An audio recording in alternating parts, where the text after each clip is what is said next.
कदाचित् कालिन्दी तटविपिन संगीतकरवो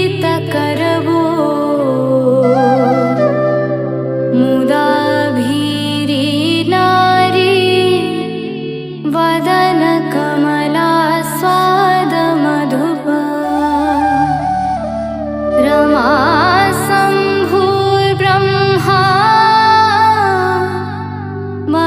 पति गणेशार्चितपदो जगन्नाथ स्वामी नयनपथगामी भवतु मे भुजे सबे वेणु शिरसि शिखि पीच्छं कटितटे